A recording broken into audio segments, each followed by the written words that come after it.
So, does arguing with someone ever actually work? In a word, no.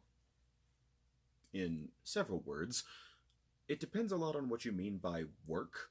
It can also depend on a number of other factors: who you are, who the person that you're arguing with is, what qualifications either of you have, what knowledge bases you're both working with, what you're actually talking about. But the most important factor is what exactly your objective is. In philosophy, the term dialectics is used to refer to when two or more individuals discuss with one another an opinion or belief of theirs in an effort to work out the kinks in their reasoning. One person will explain their belief and the reasons why they believe that. Another person will then attempt to either provide a counterpoint or attempt to question apparent flaws in the first party's reasoning. This can be very, very useful, as it can help you point out problems in your beliefs and otherwise just generally help you stress test them. But you will notice that the purpose of dialectics is an introspective one. Rather than attempting to persuade someone to your line of thinking, you are attempting to ensure that your line of thinking is sound and without flaws. And if it does have flaws, to explore those flaws and see what you can do about them. In this regard, arguing can be very effective. However, if your goal is to argue with someone for the purposes of changing their mind, it's not that that will never work, but it's very, very unlikely to, due to certain practices concerning how we learn about our own decisions growing up. Isn't that right, Fable? Culturally, we're taught that it is good to do good and to be good, and to some extent how and what that means. And, well, at some point I do hope to be able to circle back around to that. For now, I want to talk instead about the effect that that has on us. It's very uncommon to encounter a person who does not believe themselves to be good on some level. Not necessarily entirely. We all have our flaws, and many of us are significantly more aware of them than we'd like to pretend to be. But regardless, most people will believe themselves to be good on some level. They will believe their beliefs to be good on some level, and they will believe the source of those beliefs to be good on some level, if not entirely. Now, what those sources are can vary a fair bit. For some, it's the government. For others, it's a teacher, a religion, some intellectual they just like to listen to talk. Maybe a combination thereof. Regardless, while these sources can be helpful, one should, of course, not blindly listen to them, and yet people tend to do so. And the reason for that is quite simple. Life is kind of a chore.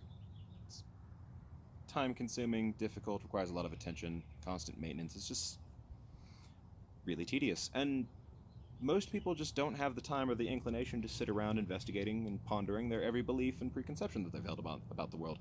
It requires a lot of effort and work, and a lot of people, most even, feel that that work could be better spent working to improve the circumstances of their lives rather than the framework of their mind. Regardless of whether or not they are correct, the result of this is that most people will only learn enough about a subject to satisfy their curiosity or their conscience, and then they will move on. This has the unfortunate effect of meaning that they tend to not know enough about the subject to be able to effectively argue it, but also do not know enough about the subject to be effectively argued with. So I was going to do a joke where I try to get down and then basically just end up falling. But this is like the sixth time that I've tried that, and my leg is actually kind of starting to hurt now. So, um, yeah. Montage?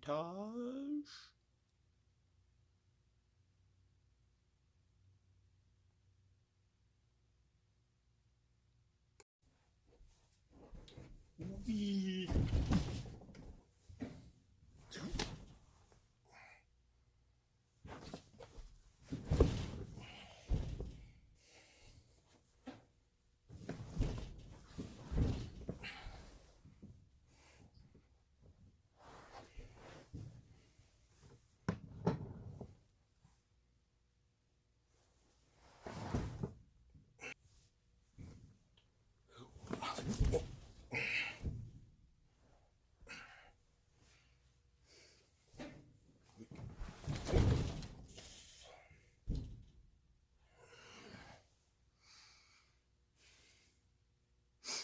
Oh. Anyway, so that trend that Fable mentioned, why does that happen? Well, quite simply, it's because most moral, ethical, and political theories make sense in a bubble, which is to say that if you don't apply the context of reality to them, it becomes very, very difficult to spot the flaws in them, and fairly easy to become convinced that they're flawless. For example, feudalism. Under feudalism, the king controls all of the territory within their country. Of course, the king is one person and can't actually constantly be everywhere, seeing to it that all the roads and buildings are getting built, the gardening and guarding is getting done, and the taxes are getting raised. So he will appoint a bunch of nobles to rule chunks of the land in his stead. They are allowed to essentially do whatever they want, so long as they do not violate his edicts and pay him a tribute of the goods, supplies, and profits that their chunk of land earns. In turn, they probably can't rule all of their land by themselves and will appoint nobles under them, who will appoint nobles under them, and so on and so forth. Eventually, you will get down to the peasants, who don't own the land that they live and work on, but rather give a tribute to their liege lord of a portion, usually a very large one, historically speaking, of the supplies or goods that they make, or the profits that they make from selling those, in exchange for the right to live and work on that land and the protection of the lord and his army from bandits and raiders and your other nefarious ne'er-do-wells.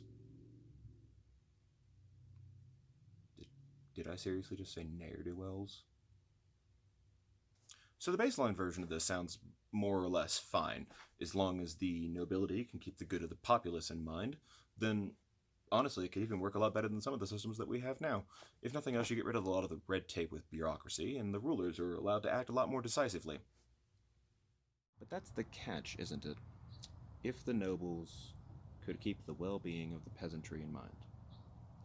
The problem is they can't. We know that they can't. We've seen it across all of history. It's a very simple fact of rulership that no matter how benevolent your ruler, there is absolutely no way of guaranteeing that his heir, or her heir, will not be a garbage fire of a human being, or a total pushover, or, worst of all, a dumbass.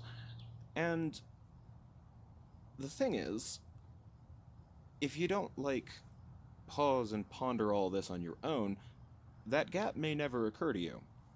And if you were told the information by a person that you trust, the gap is even less likely to occur to you. After all, that politics man on the radio seems to know what he's talking about, and you could go double check what he said, but you gotta get to work, and then you gotta get the files for that doctor's appointment tomorrow, and you gotta pick up the groceries, and you still gotta make dinner. Just who has the time, really?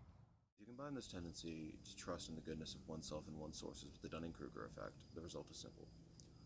You will rarely ever convince someone to change their beliefs or their behaviors by arguing that they are factually wrong, and you will almost never convince someone to do either of those things by calling their moral character into question. Unless they were already on the cusp of a personal change, and just seeking the validation of someone calling them out on their need for it, or you happen to be someone who they consider to be an authority on the subject, the most common outcome of taking either of these approaches is that you reveal yourself to be either a member of the insidious other, or to have been deceived by it.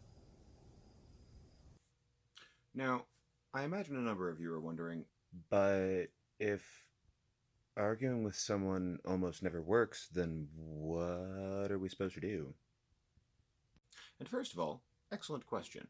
Way to seek for extra answers instead of just giving up hope. Remember, very little is hopeless. It's just more complicated than we'd hoped for.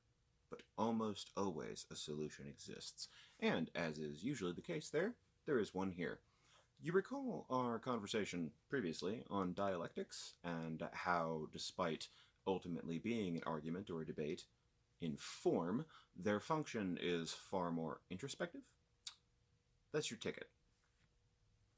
For, at the very least, centuries, if not millennia, people have been saying of the wise that they ask far more questions than they give answers. And while obviously that is, at least in part, because the wise person understands that their every belief could be entirely undone by a single thing they didn't know, I would offer that it's also because the wise person understands that the teacher that an individual is most inclined to trust is themselves.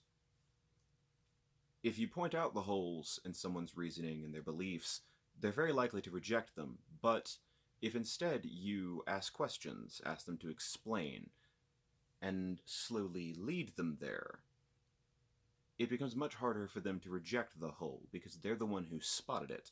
And if you do it well enough, as far as they know, they spotted it first, which is much harder to wiggle your way out of.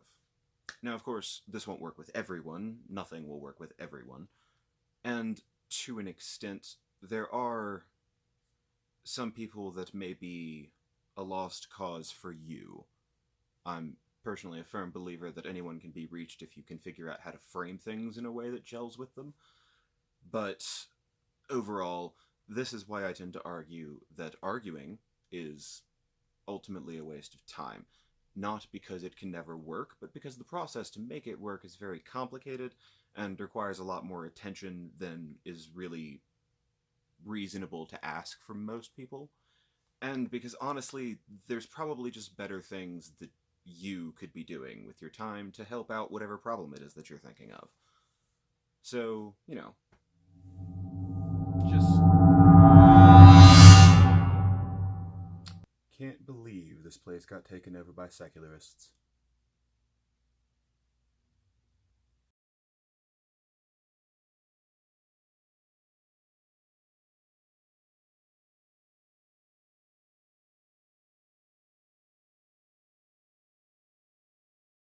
Did did you just call him a? I mean, I think he was summoned by the word taxes. You mispronounced theft there, Chuckle Bunny. Anyway, well, the hound dog was busy being jealous because I use words how I want because I'm awesome and random. I was looking over, you know, what we've been doing here, and I couldn't help but notice that you called the All Lives Matter stuff like childish and unhelpful. And what do you have against cops, man? You hypocrite. You used to want to be one.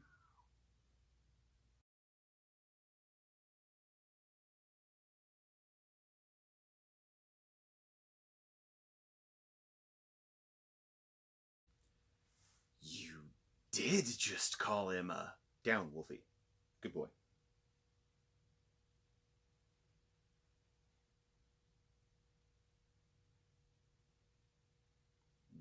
Wow. You're really verbose when you're angry. But seriously, we just did an entire episode on why raging at people doesn't help. Just don't do that. Besides, are you really gonna let King cringe over here get you all riled up like that? Come on.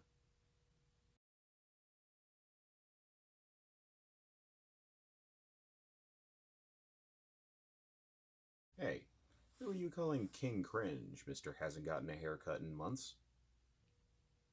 We have the exact same hairstyle, though?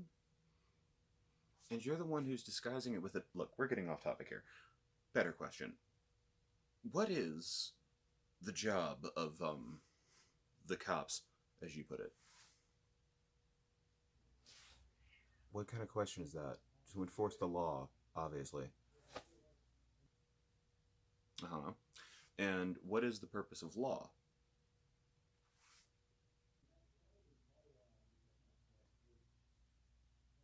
To stop people from doing bad things and help us catch and punish criminals? Hmm. My, how far we've come.